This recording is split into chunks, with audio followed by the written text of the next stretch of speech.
Hey guys, I've been getting so many questions when I send out the email about if you can sit with me for 1 hour, what will be the one question that you would ask me?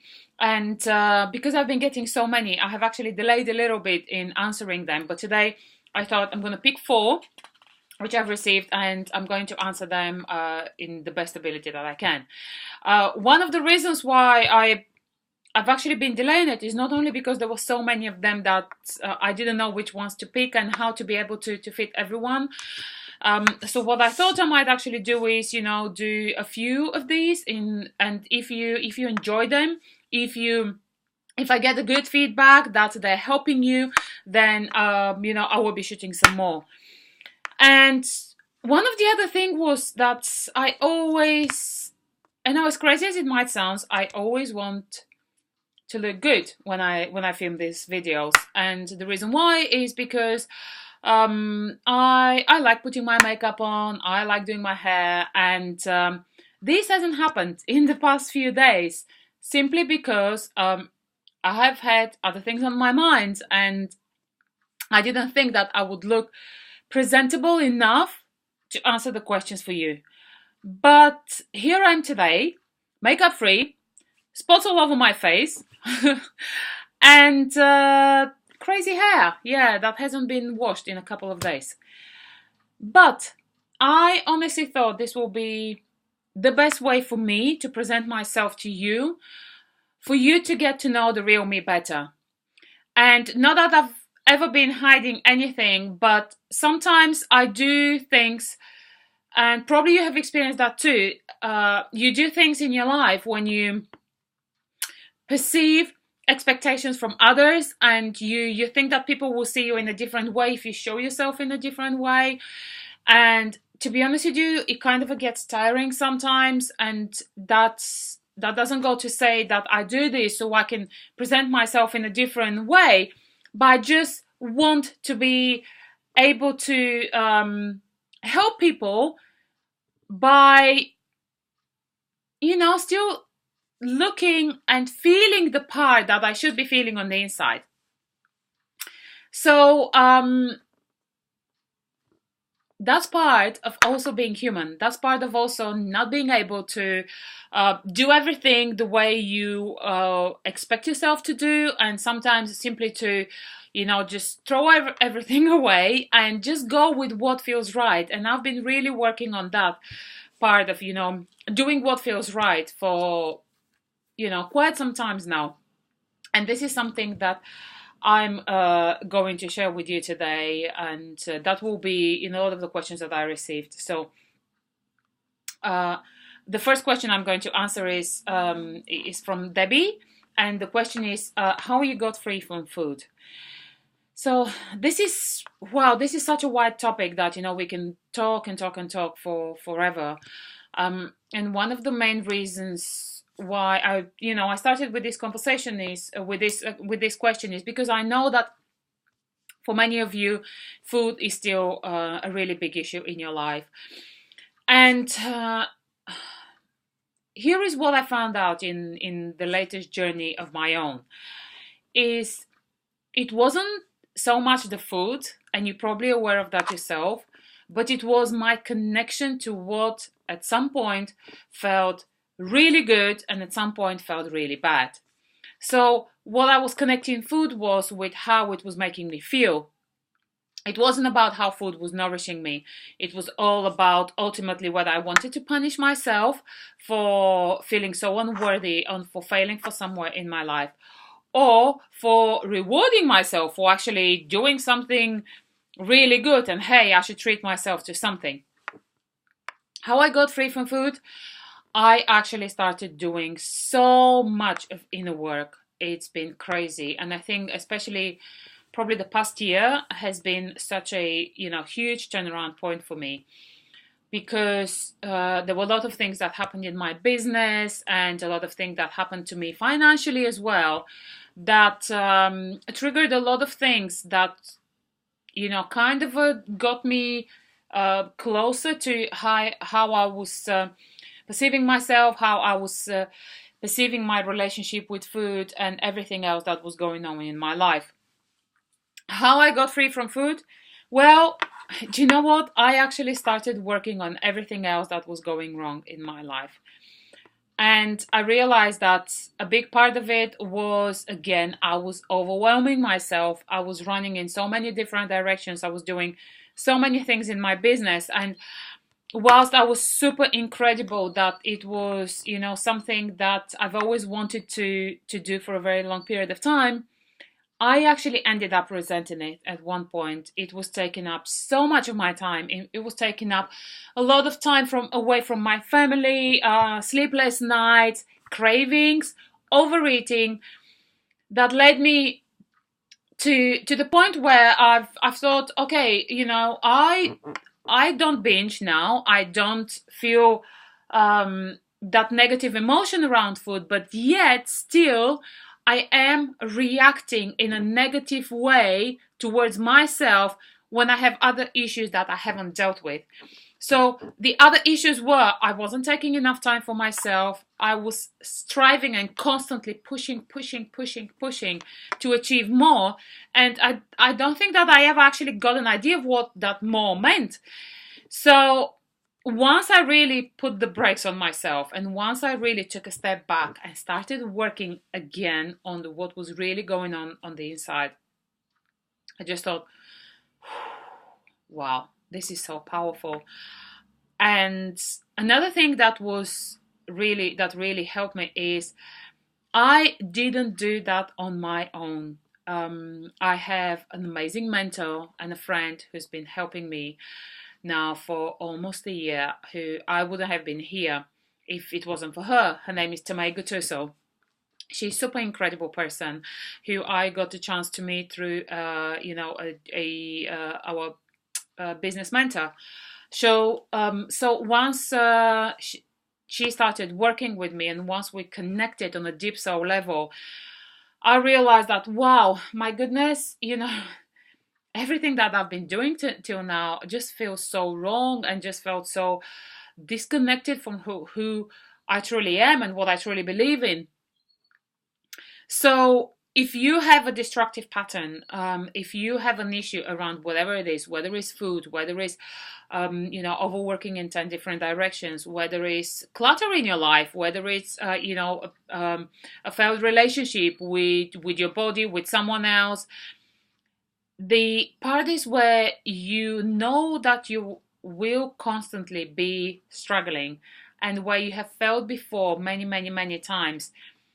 It's time to really seek the help and support of someone else, because this is the time when every time when you know and you realize that you're going back in the same direction, that's when you really need to be aware of what is happening. And if you've been in that part, this is actually my mindfulness clock that just rang. This is something I'm going to tell you about in a minute.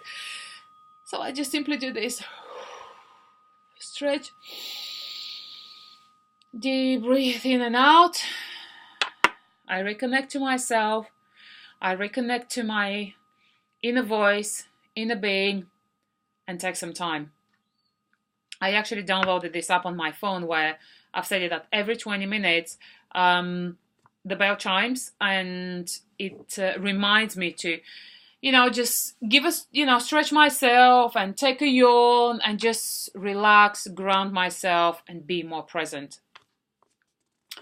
So going back to the point of, seeking the support of someone else, I realized that, everything that we project into the world really resonates with what is going on the inside. So any kind of relationships, as I mentioned before, is deeply connected to our own relationship with ourselves. And once you start working on that, and once you really realize and start tuning into your inner voice, God, whatever you want to call it, whatever it has that meaning for yourself, it's it's something that will really truly change your life. I started meditating more. That was really difficult part for me. I mainly do guided meditation because what I find is if I simply do meditation, I drift in and out, and it just doesn't work for me. It doesn't, simply doesn't. And I find I'm struggling, I'm pushing myself again. So I had to find a way that works for me. So that was my guided meditation.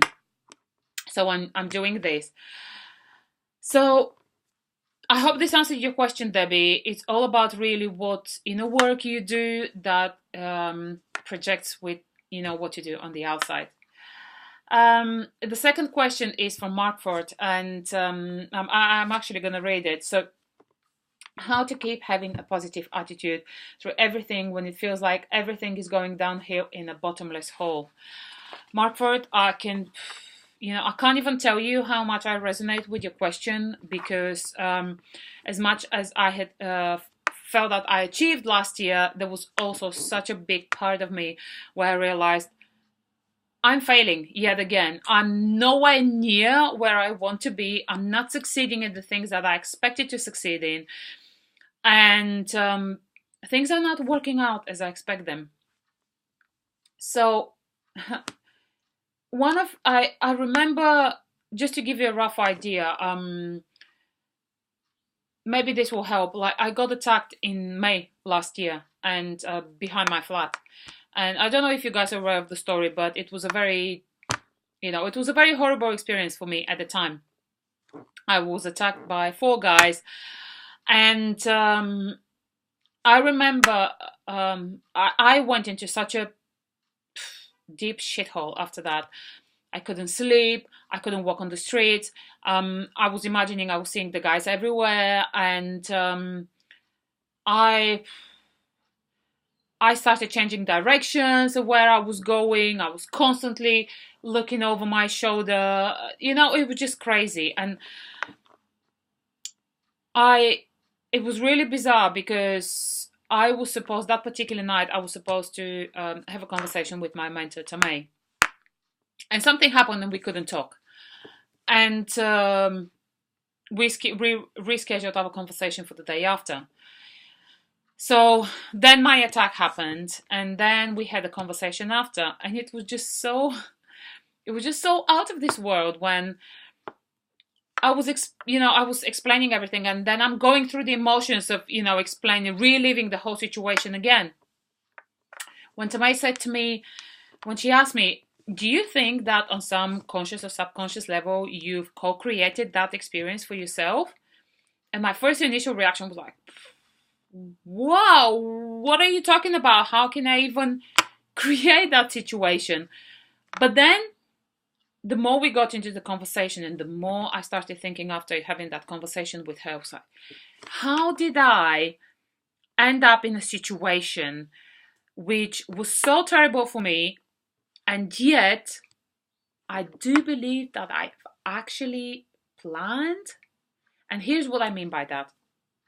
Me and Tamay have been working a lot on, my inner work and the law of attraction, and the power of thinking, and how everything that happens in life is one way or another really triggered by our own thoughts, of our own perception of reality. And this was just so crazy. But the guys who attacked me, I was seeing them before that. I've been having an ongoing banter with them for years. And I kept thinking, like, one day I felt like I'm going to lose it. I'm really going to lose it with them. And I don't think that the outcome is going to be good. That was the thought that was going in my head. And guess what? This is the exact thing that happened. I was so annoyed that it happened. I was so frustrated and pissed off that it happened. But then I realized, Elena, you planned this. You had that image of something like that happening in your life. Why are you surprised that it even happened? Yes, I wasn't happy with the outcome, but the thing was, I was thinking about that. This was something that I was projecting, and here it is. The outcome was here. The same situation with when I was experiencing my husband's affairs and the way it affected our relationship.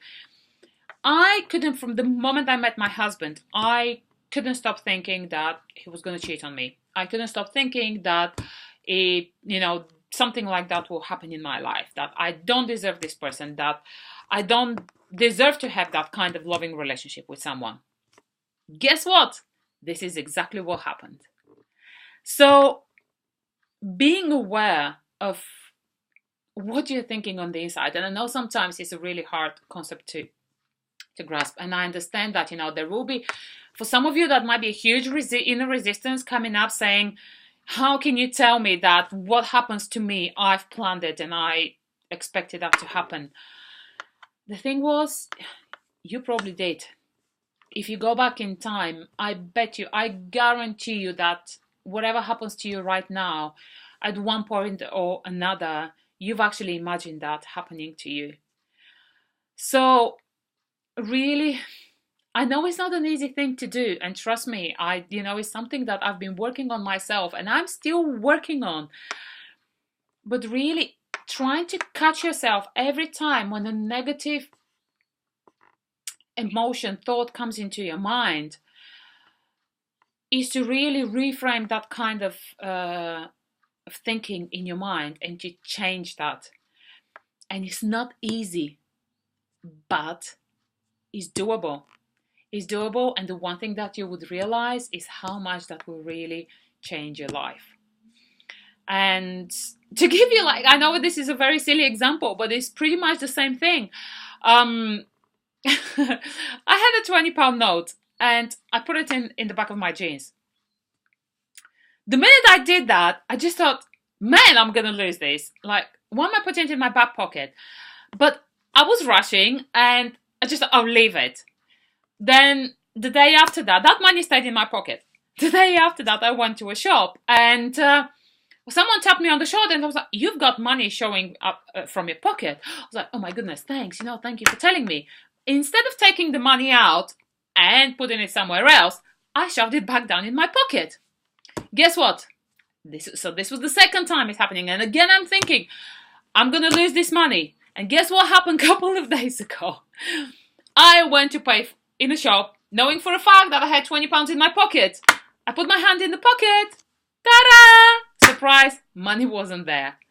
And then I started laughing my head off because I thought, I was pissed off because I lost the money. But I also thought, you shouldn't even be bloody surprised. You knew that from the moment you put the money in your pocket and made that choice not to take it out from there, to lose it. You had already decided that. Why are you even surprised?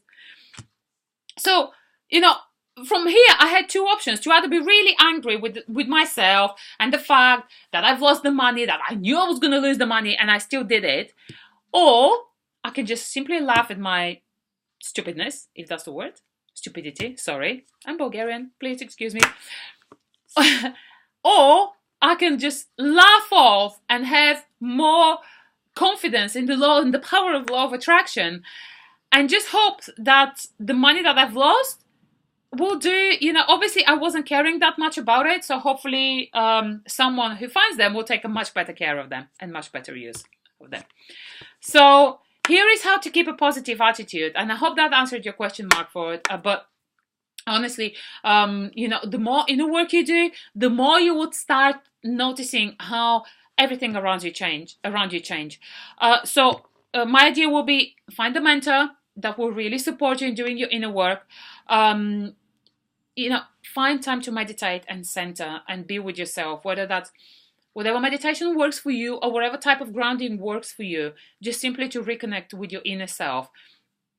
I do that, as I mentioned, through guided meditation, and I also listen to a lot of audiobooks that work on that, and one of my favorite ones was by Abraham Hicks. So it's an amazing book, and if you're not familiar with the work of Abraham Hicks, go and research it. It's just out of this world. So yeah, that would be my advice. And the next, I've actually have 3 questions from Barbara. I don't want to go over half an hour. I don't want to do this for too long because I don't want to bore you guys. I'm just going to have a quick sip of water. I do tend to go on a tangent. So This was a really sweet email that I received from Barbara. So Barbara, thank you so much for sending me this email. Um, you said the first question that you asked was, what's your secret to doing so much for so many people and being so kind and caring while doing it?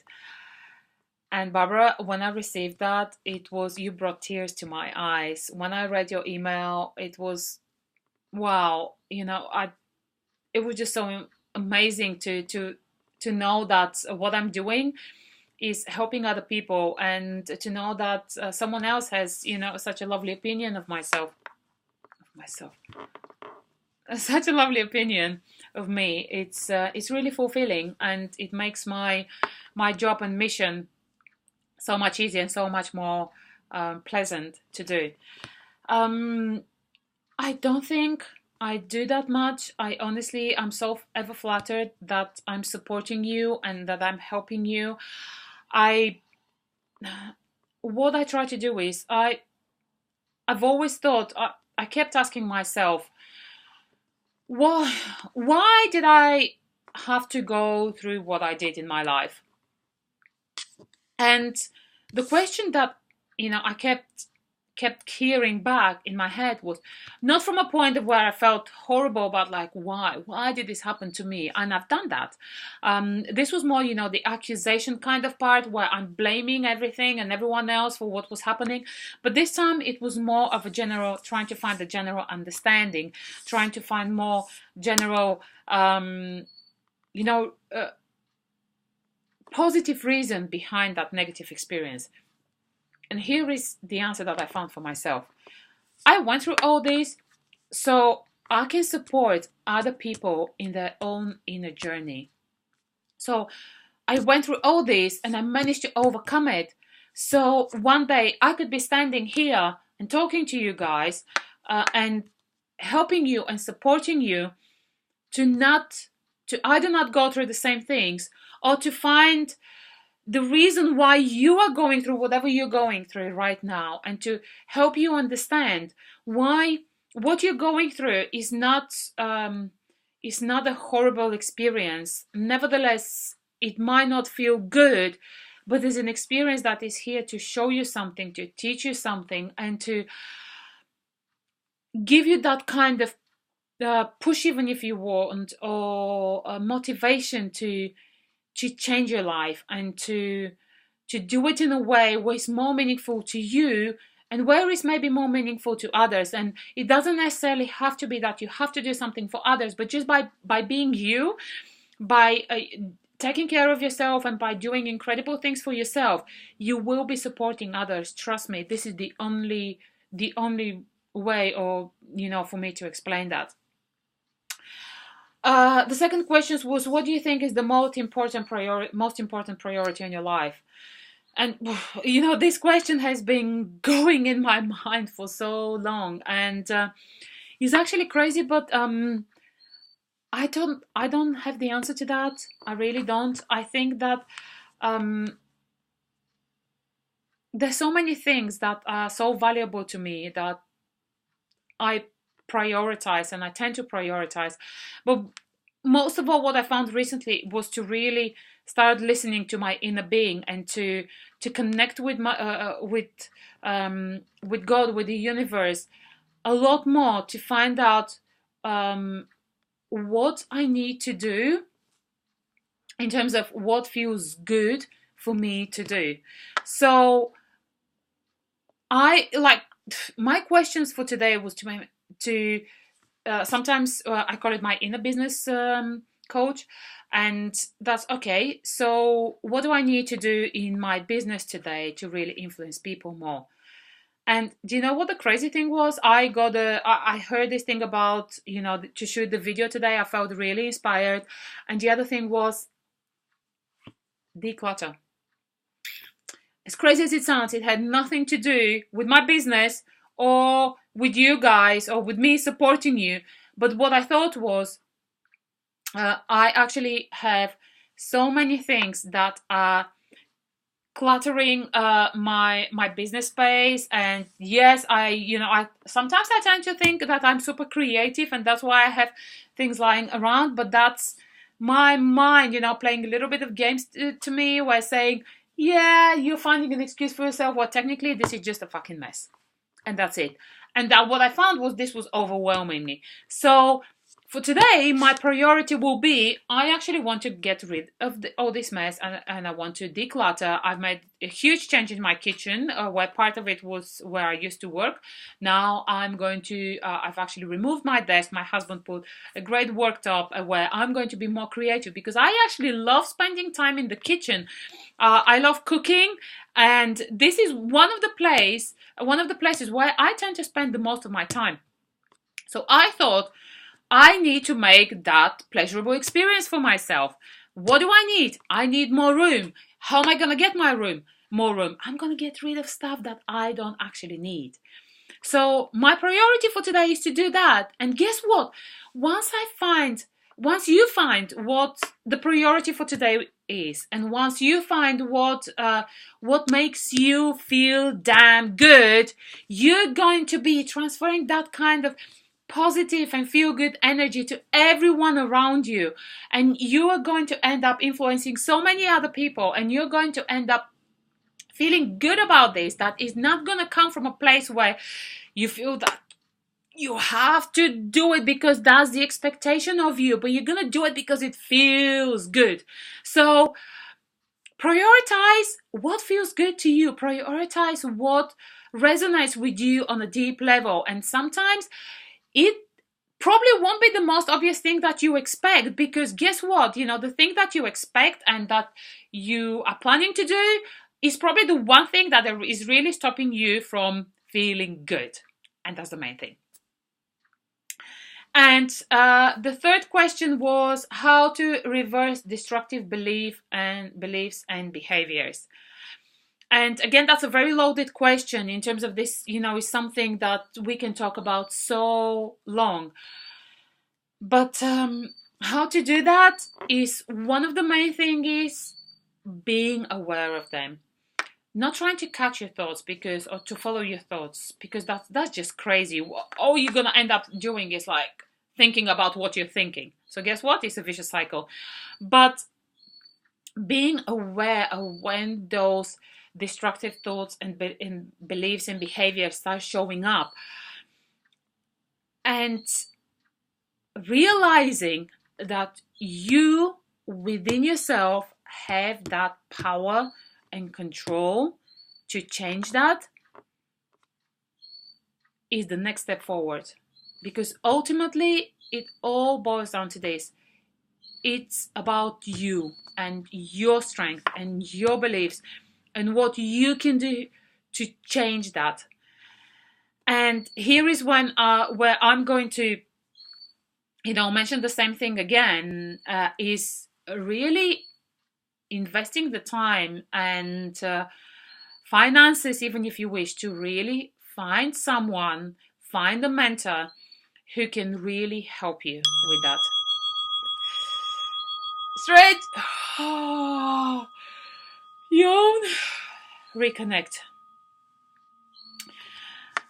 Why? Why do I suggest finding a mentor? Again, going back to the same thing. It's kind of like when you have a self-destructing behavior. Getting out of that on your own is fucking hard. It doesn't work, especially if you've been in that kind of situation for a very long period of time.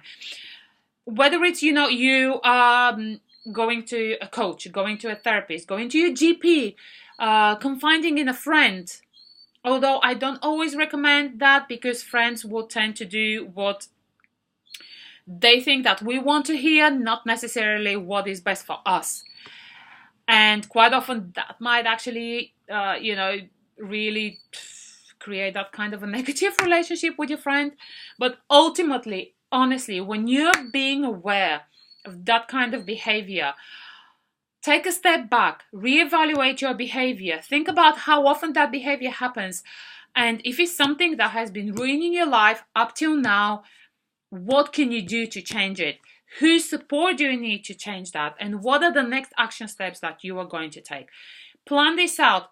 plan for failure, in terms of plan for when this thing is going to happen again and what you are able to do about it. Because once you have that, once you know that, it will be so much easier to stop that kind of destructive behavior because you've got a planned outcome. So we've hit the 30 minutes, and I really truly hope this came from the bottom of my heart, guys. You know, I love sharing my experience and helping you and supporting you. So if you've got any more questions, I am planning on doing this once a week. It does take, time to do it, to go through everything. Keep sending me questions. Keep sending me, things that are not working for you. And what you would probably find is that I also received a lot of questions about food. And as much as I want to talk about food, I love food. The reason why I probably won't be answering that many of them is because guess what? You probably know everything about food that you should already know. And there is nothing new that I'm going to teach you about that, because what happens on the outside in terms of food, exercise, etc., it all starts with everything that I've been talking up till now, and that's the inner work that you need to do. So, of course, doing that inner work will also have to be in conjunction with doing the, nourishing your body and doing everything that is really best for your body to create the healthy mind and vibrant lifestyle that you want and strive for. So have a lovely week, guys, and I will see you again next week with another Q&A. So keep them coming, and sending you all my love from the bottom of my heart, from rainy London, but still beautiful. Bye.